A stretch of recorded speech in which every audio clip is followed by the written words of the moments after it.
My dear students, তোমরা সকলে কেমন আছো? আশা করছি প্রত্যেকেই খুব ভালো আছো। তো আজকে আমি তোমাদের জন্য চতুর্থ শ্রেণীর আমাদের পরিবেশ এই বইটি থেকে প্রথম পাঠ শুরু করব, ঠিক আছে? তো তোমরা যারা আমার চ্যানেলে আজকে নতুন, তারা প্লিজ চ্যানেলটাকে সাবস্ক্রাইব করে নাও, যাতে আমি যখনই ভিডিও দেব তোমাদের ফোনে নোটিফিকেশন চলে যাবে। তাহলে আজকে আমাদের প্রথম পড়া কি আছে দেখো, চারপাশের নানা জীব। ঠিক আছে, এটা হচ্ছে প্রথম পাতা। তাহলে জীব কি আমাদেরকে প্রথমে জানতে হবে, তাই তো? জীব কি বলতো? যেসব বস্তুর প্রাণ আছে, যে যারা ধরো হাঁটাচলা করে, নড়াচড়া করে, তাদেরকে আমরা জীব বলবো, তাই তো? যেমন আমরা মানুষ, উদ্ভিদ, ঠিক আছে, সকল প্রাণী, গরু, ছাগল, কেঁচো, হরিণ, যাই আছে, যাদের মধ্যে প্রাণ আছে, তাদেরকে বলে জীব। আর তার উল্টো দিকে কি আছে? জড়। জীব আর জড়, এই যে যেমন ধরো তোমার হাতে যে পেন্সিলটা আছে, সেটা একটা জড় পদার্থ। বই, এই বইটি একটি জড় পদার্থ, ঠিক আছে? তারপরে তুমি যেখানে বসে আছো, চেয়ার, সেটি একটি জড় পদার্থ। টেবিল, হ্যাঁ, খাট, যেগুলোর মধ্যে কোনো প্রাণ নেই, ঠিক আছে, যেগুলোর মধ্যে কোনো প্রাণ নেই, যেগুলো হাঁটাচলা করতে পারবে না, যার বৃদ্ধি হবে না, যারা বংশ বিস্তার করতে পারবে না, এগুলোই হচ্ছে জড় পদার্থ, তাই না? তো আমরা এখানে সেই সকল জীব, জড় পদার্থ, বিভিন্ন উদ্ভিদ, প্রাণী, হ্যাঁ, আমাদের আশেপাশে যেগুলো আমরা মানে প্রত্যেকদিন দেখছি, সেই সকল পরিচিত জিনিসই আমরা এখানে পড়বো, এবং সেখান থেকে কোন জীব, জীবে কি বৈশিষ্ট্য, কে কি খাবার খায়, ঠিক আছে, এই সমস্ত জীব, জড় পদার্থ, এদের সবার বৈশিষ্ট্য জানবো, ঠিক আছে? এবার তোমরা প্রথম থেকে দেখো কি বলছে, লেখা রয়েছে দেখো। রেহানা, রিহান, টিপাই, টিকলু ও ইতুরা সবাই মিলে ওদের চারপাশে নানা বন্ধুদের কথা বলছিল। ইতু বলল, মাছেদের কালকে পিঁপড়ের ডিম খাইয়েছি। রেহানা বলল, কোথা থেকে পেলি? বাড়ির পিছন দিকে ঘুরছিলাম, এমন সময় শ্যাওলা ধরা একটা ইটে হোঁচট খেলাম, ইটটা গেল উল্টে। ওরে বাবা, কত পিঁপড়ে, প্রচুর ডিম! দৌড়ে একটা চামচ নিয়ে এসে প্যাকেটে ভরলাম, তারপর মাছেদের খাওয়ালাম। কি মজা করে ওরা খেলো! তাহলে আমরা এখান থেকে কি জানতে পারলাম? যে মাছেরা পিঁপড়ের ডিম খায়, তাই তো? দেখো, তাহলে তোমরা এই লাইনটাতে একটু আন্ডারলাইন করে নাও পেন্সিল দিয়ে, ঠিক আছে? তোমরা যখন নিজেরা পড়বে, তখন সেই জায়গাগুলো একটু ভালো করে দেখবে এবং মনে থাকবে। এমন সময়ে দিদিমণি এলেন, ইতুদের বললেন, কি আলোচনা হচ্ছে? টিকলু বলল, ওদের আলোচনার কথা। দিদি বললেন, ইতু, ইটটা কতদিনের পুরনো? ইতু বলল, তা অনেক দিনের হবে। ঠিক আছে, তাহলে দেখো, ইটের তলায় পিঁপড়েরা নিজেদের সংখ্যা কত বাড়িয়ে ফেলেছে। আমরাও এগুলো দেখতে পাই, তাই না? যেমন ধরো ওপরে যখন ছাদে আমরা যাই, টবের তলায় ছোট ছোট কত পিঁপড়েরা দেখতে পাই, তাই না? তো সেই রকমই এখানে দেখো, এবার কি বলছে, কোথায় গেল? ইতু বললো, তা অনেক দিনের হবে। তাহলে দেখো, ইটের তলায় পিঁপড়েরা নিজেদের সংখ্যা কত বাড়িয়ে ফেলেছে। ইটের সংখ্যা কিন্তু একই আছে, তাই তো ইট তো বাড়েনি, কেন বাড়বে? ইট তো একটি জড় পদার্থ, তাই না, বলো? কিন্তু পিঁপড়ের তো প্রাণ আছে, বংশ বিস্তার করতে পারে, তাই তো সংখ্যায় ওরা বাড়বেই। রিহানরা সবাই একসঙ্গে বলল, দিদি, ইট থেকে তো ইট হয় না। দিদি বললেন, ঠিক বলেছো, আসলে ইট হলো একটি জড় পদার্থ। আমরা এটা সকলেই জানি, তাই না, বলো? এরা শ্বাস নিতেও ছাড়তে পারে না। তার মানে এখান থেকে, এই লাইন থেকে আমরা কি বুঝলাম? যাদের প্রাণ আছে, জীব, তারা শ্বাস নিতে পারে, শ্বাস ছাড়তে পারে, হ্যাঁ, যেমন তুমি শ্বাস নাও, শ্বাস ছাড়ো, নিজে থেকে জায়গা পরিবর্তন করতে পারে না, ঠিক আছে? জড় পদার্থরা নিজে থেকে এক জায়গা থেকে আরেক জায়গায় ছেড়ে যেতে পারে না, জায়গা পরিবর্তন করতে এরা পারে না, আবার নিজে থেকে আকারেও বাড়ে না, এবার তারা নিজের থেকে বৃদ্ধিও হয় না। টিকলু বলল, দিদি, পরশুদিন বৃষ্টি হয়েছিল, তাতে আমাদের পুকুরে কত ব্যাঙাচি হলো। দেখো, ব্যাঙাচি মানে কি? ব্যাঙের বাচ্চাকে বলা হয় ব্যাঙাচি, ঠিক আছে? ব্যাঙের বাচ্চাকে কি বলি? ব্যাঙাচি বলি। আচ্ছা, ব্যাঙাচিকে ইংরেজিতে বলা হয় ট্যাডপোল, TADPOL, ট্যাডপোল মানে ব্যাঙাচি। আচ্ছা, আমি তোমাদেরকে শুধু যে বইয়ের পড়াটুকুই পড়াবো তা না, তার আশেপাশে আনুষঙ্গিক যা যা আছে তোমাদেরকে একটু করে বলার চেষ্টা করব। তোমরা একটু মন দিয়ে পড়াটা শুনবে, তাহলে অনেক কিছু শিখতে পারবে, জানতে পারবে এবং তোমাদের পড়তেও খুব ভালো লাগবে দেখবে। আর আমাদের বাড়ির উঠোন জুড়ে কত ছোট ছোট ব্যাঙ, খুব মজা লাগছিল। সবাই মিলে কেমন লাফালাফি করছিল। এরা হলো জীব। তাহলে দেখলে তো জীবের বৈশিষ্ট্য কি? জীব এক জায়গা থেকে আর এক জায়গায় সরতে পারে, নড়তে পারে, লাফালাফি করতে পারে, তাই তো? জীবকে স্পর্শ করলে তোমাকে সাড়া দেবে। দেখো, এদের স্পর্শ করলে সাড়া দেয়। এগুলো সবই কিন্তু জীবের বৈশিষ্ট্য। হ্যাঁ, এদের জন্ম হয়, এরা মারাও যায়। জন্ম হলেই তার মৃত্যু আছে, ঠিক আছে? যেই একবার জন্মেছে পৃথিবীতে তারই মৃত্যু হবে। দেখো তাহলে কি বলছে, পদার্থের তালিকা করে ফেলো। না, এখানে বলছে দিদি বললেন, বাহ বেশ খেয়াল করেছো তো, ঠিক আছে। এবার তোমরা তোমাদের ঘিরে থাকা নানান জীব ও জড় পদার্থের তালিকা করে ফেলো। তারপর জড় ও জীব কি কি বিষয়, জীব কি কি বিষয়ে আলাদা করে লিখে ফেলতে হবে, ঠিক আছে? তোমাকে ঘিরে থাকা জীবের তালিকা, দেখো এই এই তালিকার মধ্যে কি কি জীব আছে, আর এখানে জড় পদার্থ। তো তুমি আশেপাশে যা যা জড় পদার্থ তুমি জানো তোমার ঘরের মধ্যে আছে, সেগুলো তোমাকে এখানে পরপর লিখতে হবে। যেখানে দুটো করেছে দেখো, খাট বালি করেছে, এবার তুমি নিজের মতো এখানে পরপর বসাবে। আর তুমি যেগুলো আশেপাশে তোমার পরিচিত সেগুলোর নাম লিখতে হবে, ঠিক আছে? এখানে দিয়েছে কুকুর, বট গাছ, হ্যাঁ এদের প্রাণ আছে। এবার তুমি গরু লিখতে পারো, কুকুর লিখতে পারো, যা খুশি। এবার লেখো তোমরা তোমাদের মতো। আমি লিখছি দেখো গরু, তোমরাও লিখতে থাকো, বইয়ে লিখতে পারো অথবা খাতাতে লিখতে পারো। আচ্ছা, পাখির নাম লিখছি, ঠিক আছে? আমার চারপাশে যেগুলো দেখি সেগুলোর নামই লিখতে হবে। আচ্ছা, এখানে বট গাছ আছে, আমি একটা আম গাছের নাম লিখি। তোমরা যে কোনো গাছের নাম লিখতে পারো, আম গাছ। ওকে, নেক্সট এইদিকে আমি খাট, চেয়ার লিখি। চেয়ার, টেবিল লেখা যাবে, পেন্সিল লেখা যাবে, গাড়ি লেখা যাবে। গাড়ি, পেন্সিল, হলো। আচ্ছা, তাহলে লিখলাম, ঠিক আছে? তাহলে পরের পৃষ্ঠা। এবার কি বলছে দেখি, জীবের এত কাজ। দিদিমণি ক্লাসে প্রাণীদের নানা কাজ নিয়ে আলোচনা করছিলেন। সাইনা বলল, দিদি আমাদের তো দুটো হাত আর দুটো পা, তা দিয়ে আমরা কত কাজ করি। মিন্টু বলল, আমি তো কাঠবিড়ালিকে হাত ধরে পেয়ারা খেতে দেখেছি, আবার চার পায়ে দৌড়তেও দেখেছি। ইতু বলল, পিঁপড়েরা কত দূর থেকে খাবার বয়ে নিয়ে যায়, পায়রা চড়ায় গাছের ডাল ঠোঁটে করে নিয়ে যায় বাসা বাঁধার জন্য। ঠিক আছে, এই লাইনগুলো কিন্তু একটু তোমরা পেন্সিল দিয়ে দাগিয়ে নাও। দেখো কি বলছে, পিঁপড়েরা কি করে, খাবার বয়ে নিয়ে যায়, খাবার সংগ্রহ করে, তাই তো? পায়রা চড়ায়, এরা গাছের ডাল কি করে ঠোঁটে করে নিয়ে যায় তাদের বাসা বানানোর জন্য, তাই না? কাঠবিড়ালি কি করে, দু হাতে করে পেয়ারা খায়, হ্যাঁ, চার পায়ে দৌড়ায়, ঠিক আছে? সুমিতা বলল, কালকে আমাদের বাড়ির বিড়াল ঠিক গন্ধ শুকে রান্নাঘর থেকে মাছ খেয়ে গেছে। বিড়াল তাহলে কি করে, গন্ধ শুকে মাছ খেয়ে নেয়, তাই তো? দিদিমণি বললেন, তোমরা তো নানান প্রাণীর কাজ বেশ লক্ষ্য করেছো। এছাড়াও জীবেরা নিজেদের খাদ্য খুঁজে নেয়। জীবেরা কি করে, নিজেদের খাদ্য তারা নিজেরা ঠিক খুঁজে নেয়। তারা বিপদ বুঝতে পারে, ঠিক সংকেত পেয়ে যায়, কোনো সমস্যা কোনো বিপদ বুঝতে ওরা ঠিক আগে থেকে অ্যালার্ট হয়ে যায়। পারলে পালিয়েও যেতে পারে বা নিজেকে লুকিয়ে ফেলে, ঠিক আছে? এটা একটা বৈশিষ্ট্য যে জীবেরা কোনো সমস্যা কোনো বিপদ বুঝতে পারলে সেখান থেকে পালিয়ে যায় বা নিজেকে ঠিক গুটিয়ে নেয়, লুকিয়ে ফেলে সেইখান থেকে, ঠিক আছে? এবার কি বলছে দেখি, নিচের তালিকায় নানান ধরনের জীবের নানান রকম কাজের কথা লেখা আছে। তোমাদের দলে আলোচনা করে তোমার পরিচিত কোন কোন জীবকে ওই কাজ করতে দেখেছো তা লিখতে হবে। দেখো জীবের নানা রকম কাজের তালিকায় কি কি কাজ করে, এবার এই কাজটা কোন জীব করে সেটা আমাকে জীবের নাম এই ঘরে লিখতে হবে। তাহলে তোমরাও লিখো, একটু আগে কি বললাম, খাবার জোগাড় করা। পিঁপড়েরা খাবার জোগাড় করে, তাহলে এখানে লিখো পিঁপড়ে, ঠিক আছে? পিঁপড়েরা খাবার সংগ্রহ করে রাখে। পিঁপড়েরা কিন্তু খুবই পরিশ্রমী হয়, জানো তো পিঁপড়েরা দল বেঁধে কি সুন্দর খাবার জোগাড় করে।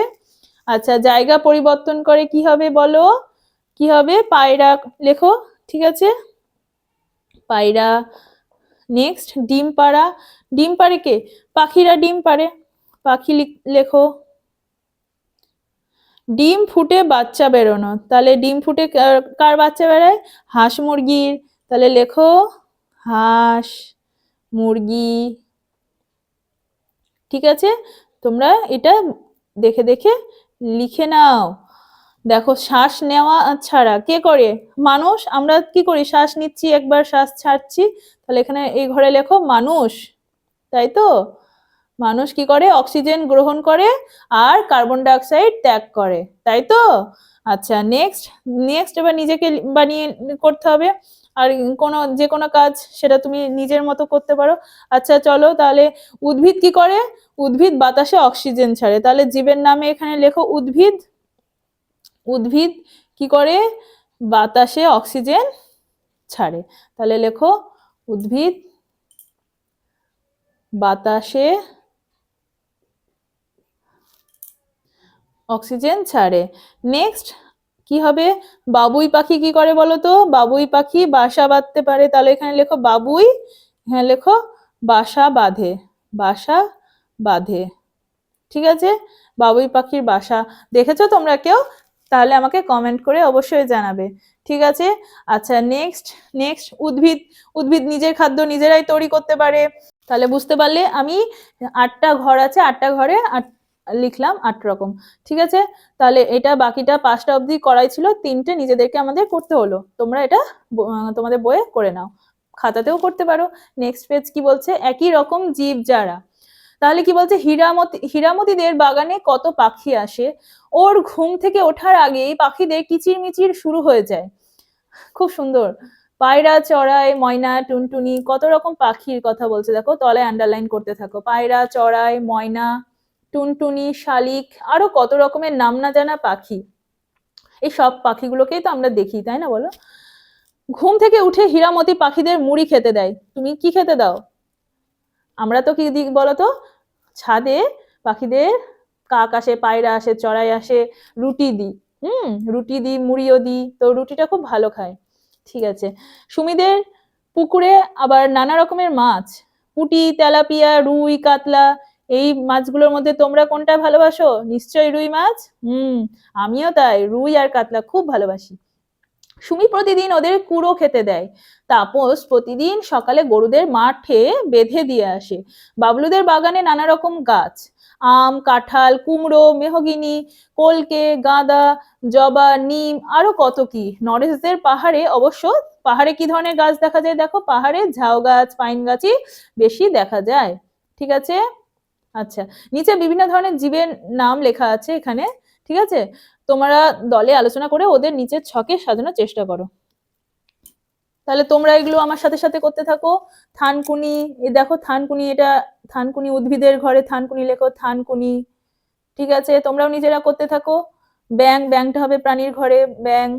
সজনে গাছ, এভাবে তোমরা পরপর লিখতে থাকো। ব্যাঙের ছাতা উদ্ভিদ, শ্যাওলা, পেয়ারা গাছ, পাইন, ফার্ন, শাল, এগুলো সব উদ্ভিদের মধ্যে পড়ছে। দেখো প্রাণীদের মধ্যে হয়ে গেল, তাহলে শকুন, মশা, গন্ডার, হরিণ, হাতি, গরু, ভালুক, মানুষ। ঠিক আছে, এবার নেক্সট চলে আসো। নিচের প্রাণীরা বিভিন্ন ধরনের খাবার খায়, সবার খাবার এক নয়, তাই তো। এক একটা প্রাণী এক এক রকম খাবার খায়, তাকে বেঁচে থাকে। কিছু কিছু প্রাণীরা কি করে?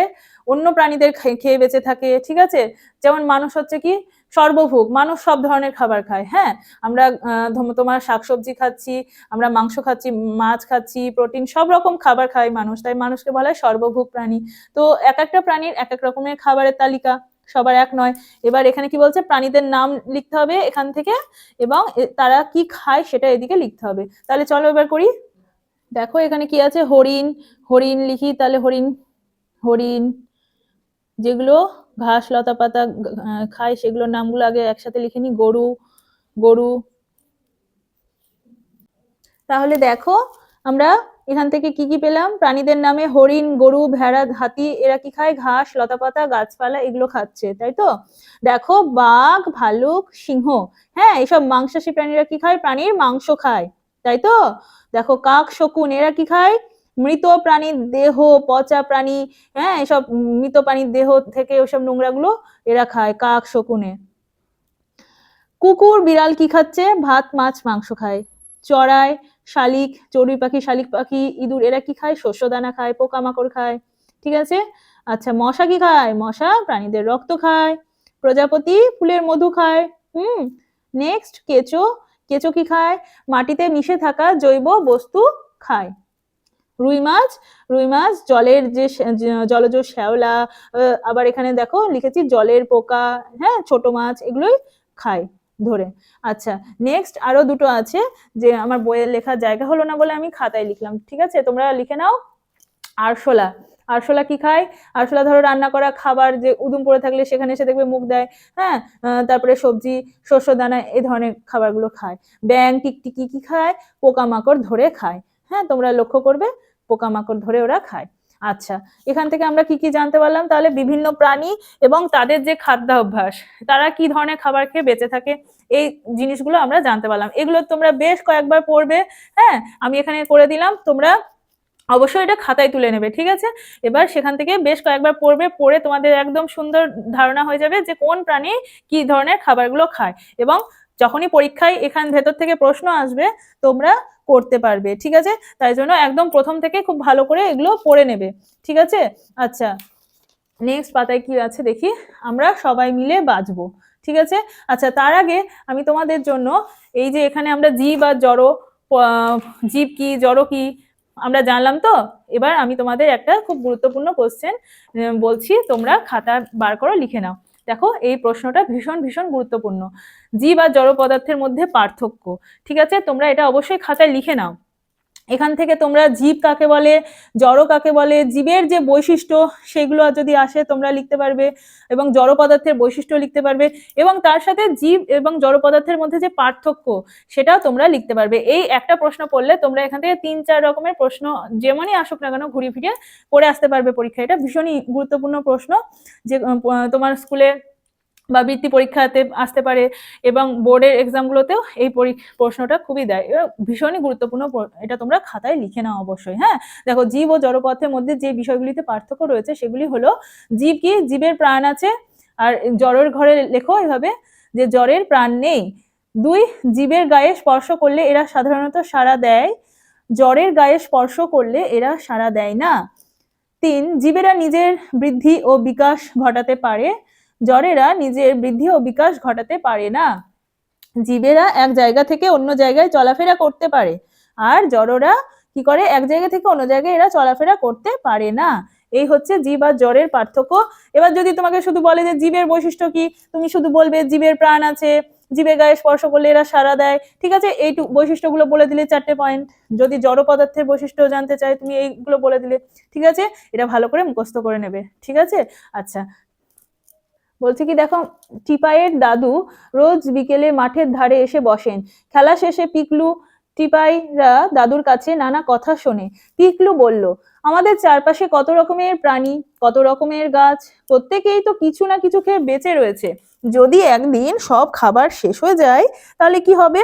দাদু মুচকি হেসে বললেন, তা সহজে হওয়ার নয়, যদি না আমরা সব শেষ করে দিই। টিপাই বলল, আমরা কি করে সব শেষ করব? রীতা বলল, কেন? সাপ তো ইঁদুর খায়, আমরা যদি সব সাপ মেরে ফেলি তবে ইঁদুর এত বেড়ে যাবে যে আমাদের হবে বিপদ। দেখো, প্রত্যেকটা প্রাণী ভীষণ গুরুত্বপূর্ণ আমাদের পৃথিবীতে, ঠিক আছে? কোনো একটাকে যদি আমরা সম্পূর্ণভাবে নিশ্চিহ্ন করে ফেলি, মেরে ফেলি, তাহলে কিন্তু উল্টে ক্ষতি আমাদেরই হবে। যেমন আমরা হয়তো জানি কি, যে সাপ ব্যাঙ খেয়ে নেয়, ঠিক আছে? তো আমরা যদি সাপ মেরে ফেলি, হ্যাঁ সাপ যদি মেরে ফেলি, সাপ যদি না থাকে তাহলে কি হবে? ব্যাঙের সংখ্যা প্রচুর প্রচুর প্রচুর বেড়ে যাবে, তাই তো? তাহলে কি হবে? ব্যাঙ সব পোকামাকড় গুলো সব খেয়ে ফেলবে, তাহলে ক্ষতি হবে, তাই তো? তাই প্রত্যেকটা প্রাণীরই এই পৃথিবীতে বাঁচার অধিকার আছে, এবং প্রত্যেকেরই কিছু না কিছু কন্ট্রিবিউশন অবশ্যই আছে, ঠিক আছে? এমনি এমনি ভগবান ক্রিয়েটর, আমাদের ক্রিয়েটর গড সৃষ্টি করেনি, সবারই বিশেষ ভূমিকা আছে, তারা প্রত্যেকেই কোনো না কোনো কাজ করছে, ঠিক আছে? সেই জন্যই ভগবান প্রত্যেককে সৃষ্টি করেছে। তাই কোনো একটা প্রাণী যদি হঠাৎ বিলুপ্ত হয়ে যায়, হারিয়ে যায়, তাহলে আমাদের এই মানে যে জীব বৈচিত্র্য ভারসাম্য নষ্ট হবে, ঠিক আছে? তাই দেখো, এখানে কি বলছে যে দেখো যে সাপ মেরে ফেললে তাহলে ইঁদুর বেড়ে যাবে, তখন বলছে আমাদেরই হবে বিপদ। হ্যাঁ, তাই তো। দেখো কি করে কীট কীটপতঙ্গেরা, যেমন যদি ধরো সাপ মেরে দিই তাহলে ব্যাঙের সংখ্যা বেড়ে যাচ্ছে এদিকে। এবার ব্যাঙ তো তোমার সব ছোট ছোট কীটপতঙ্গ খেয়ে ফেলে। এবার তাহলে কি হবে, কীটপতঙ্গ খেয়ে ফেললে তখন গাছেদের পরাগ সংযোগ ঘটবে না, গাছেরা ফল দিবে না।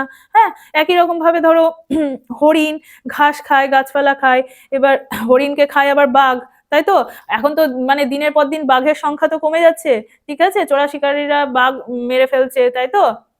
তো বাঘ যদি মানে দিনের পর দিন এভাবে হারিয়ে যায় তাহলে তো মানে ভারসাম্য নষ্ট হয়ে যাবে, ঠিক আছে। বনের যে ভারসাম্য, হ্যাঁ, জঙ্গলের ভারসাম্য নষ্ট হয়ে যাবে। বাঘ মেরে ফেললে হরিণের সংখ্যা তখন বেড়ে যাবে এবং হরিণ তখন সব জঙ্গলের গাছপালা খেয়ে শেষ করে ফেলবে, কারণ বাঘ খাচ্ছে হরিণকে, ঠিক আছে। এইভাবে ব্যালেন্সটা বজায় থাকছে। এবার বাঘকে মেরে ফেললে তো হরিণের সংখ্যা গিয়ে বেড়ে যাবে, তাই তো। তাহলে গাছপালা যদি সব হরিণ খেয়ে নেয় তখন আমরা যে অক্সিজেন নিচ্ছি গাছ থেকে, তো আমরা তো অক্সিজেন পাবো না, তাহলে তো আমরা বেঁচে থাকতে পারবো না, তাই না। এবার তো তখন যে আমরা অক্সিজেন নিচ্ছি আর কার্বন ডাইঅক্সাইড ত্যাগ করছি, তো সেই কার্বন ডাইঅক্সাইডটা তো গাছেরা গ্রহণ করছে, তো সেই কার্বন ডাইঅক্সাইড তাহলে পরিবেশে বেড়ে যাবে, দূষণ ঘটবে। সুতরাং এইভাবেই কি বলতো আমরা জীবেরা একে অপরের উপর নির্ভরশীল, হ্যাঁ, একে অপরের উপর ডিপেন্ডেন্ট। তাই কোনো একটা জীব যদি বিলুপ্ত হয় তার ফল কিন্তু আমরা প্রত্যেককেই ভোগ করতেই হবে, ঠিক আছে। তো এইটাই ব্যাপার। দেখো দাদু বলছে কি কয়েক বছর আগেও বর্ষাকালে একটু বৃষ্টি বৃষ্টি হলে ব্যাঙ ডাকতো, এখন ওদের সংখ্যা দেখো কমে গেছে। আমিনা বলল কেন, ওরাও কি খাবার পায় না? হ্যাঁ দিদিভাই ঠিকই বলেছো, ব্যাঙেদের খাবার হলো কি পোকামাকড়। জমিতে পোকা মারার জন্য আমরা বিষ দিই, এতেও ব্যাঙ মরে যেতে পারে, তাই তো। ডুমরু বলল আমরাও তো অন্য জীবদের উপর নির্ভর করে থাকি। টিপাই বলল হরিণ ঘাস খায়, আবার হরিণকে খায় দেখো বাঘ, যেটা বললাম তোমাদের, হরিণকে খায় বাঘ, তাই তো, বাঘ মাংসাশী প্রাণী। নয়ন বলল চিড়িয়াখানায় জিরাফকে উঁচু গাছের পাতা খেতে দেখেছি, হারুদের ছাগল আবার ছোট গাছের পাতা খায়।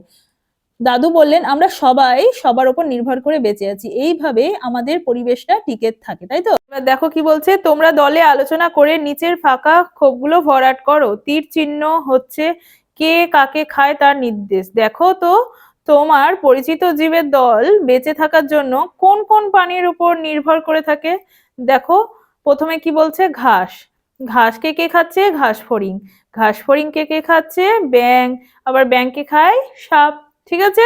তার মানে ঘাস খেয়ে বেঁচে থাকছে ঘাস ফড়িং, ঘাস ফড়িং খেয়ে বেঁচে থাকছে কে, ব্যাঙ, আবার ব্যাঙকে খেয়ে বেঁচে থাকে সাপ। ঠিক একই রকম ভাবে দেখো জলের যে শ্যাওলা, জলের শ্যাওলা, সেই শ্যাওলা কে খাচ্ছে, মাছ খাচ্ছে, আবার মাছকে কে খাচ্ছে, মাছরাঙা খাচ্ছে, তাই তো। আবার দেখো ঘাস পাতা কে খায়, খরগোশ, খরগোশকে কে খাচ্ছে, শিয়াল খায়, আবার অন্যান্য প্রাণীরাও খায়, ঠিক আছে, খরগোশকে। দেখো এর পরেরটা আছে গাছের মূল, গাছের মূল কে খায়, ইঁদুর, ঠিক আছে, ইঁদুর, ইঁদুরকে খাচ্ছে সাপ, ঠিক আছে। আবার দেখো বলছে গাছের পাতা, গাছের পাতাকে কে খাচ্ছে, হরিণ, হরিণকে খেয়ে নেয় বাঘ। আবার গাছের পাতা তোমার পোকারাও খায়, হ্যাঁ, পোকাকে খাচ্ছে ব্যাঙ, আবার ব্যাঙকে খাচ্ছে সাপ, ঠিক আছে। দেখো গাছের কাণ্ডকে খাচ্ছে, গাছের কাণ্ডটা, হ্যাঁ, স্টেমটা খাচ্ছে গরু। আবার গাছের কাণ্ড হলো, এবার গাছের কাণ্ড থেকে যে উপরে যে ফলটা হচ্ছে সেই ফলটা আমরা খাচ্ছি, মানুষ খায়, আবার আমাদেরকে মানুষকে বাঘ খেয়ে নেয়, তাই তো, বাঘ সিংহরা খেয়ে নিতে পারে। তো এইভাবে হচ্ছে খাদ্য শৃঙ্খলটা এভাবে বজায় থাকে। হ্যাঁ, এটা কিন্তু এই চারটা, হ্যাঁ, ভীষণ গুরুত্বপূর্ণ, আমি স্টার্ট দিয়ে রেখেছি। তো এখান থেকে তোমাদের পরীক্ষায় শর্ট কোশ্চেন দিতে পারে, ঠিক আছে। যেমন ধরো দিয়ে দিল, ধরো ধরো দিয়ে দিল যে ঘাস, তীর চিহ্ন দিয়ে দিল ঘাস ফড়িং, তারপরে ড্যাশ দিল, ড্যাশে তোমাকে লিখতে হবে কি ব্যাঙ, আবার পরেরটা ড্যাশ দিয়ে দিল, আবার সেই ব্যাঙকে খাচ্ছে কে, সাপ। এরকম একটা দুটো শর্ট কোশ্চেন 1-2 নম্বরে তোমরা এই বক্স থেকে পরীক্ষায় পাবেই পাবে। তাই এটা খুব ভালো করে মুখস্থ করবে, না দেখে খাতায় লিখবে, তাহলে মুখস্থ হয়ে যাবে।